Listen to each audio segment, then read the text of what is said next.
ஆரோக்கியம் தரக்கூடிய பூண்டு பொடி பண்ண போகிறோம்.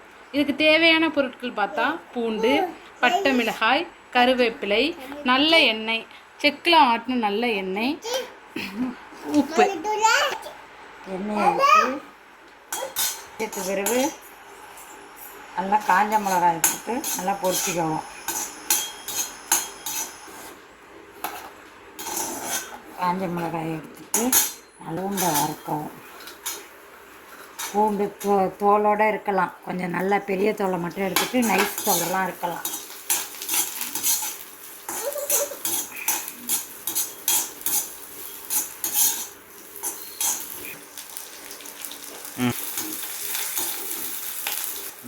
நல்லா பூண்டை ப்ரௌன் கலரில் நல்லா வறுத்துட்டு கருவை விடாமல் கருவேப்பிலை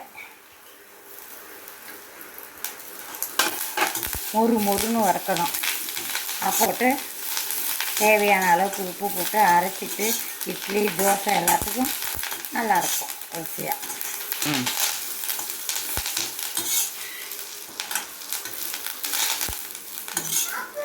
அரைச்சதும் போது ஒரு போட்டா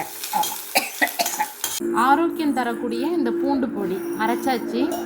இந்த பக்குவத்தில் தான் நம்ம அரைக்கணும், அப்போ தான் வந்து நல்லா இருக்கும். நல்லெண்ணெய் ஊற்றி நல்லா அரைச்சிருக்கோம் பாருங்கள். இது தோசையில் வச்சு இப்போ சாப்பிட்டா எப்படி இருக்குன்னு பார்க்கலாம். இப்போ சூடான தோசையும் பூண்டு பொடி நம்ம அரைச்சோம்ல, அதுவும் ரெடி. அது பூண்டு பொடியில் கொஞ்சம் நல்லெண்ணெய் ஊற்றிருக்கோம்.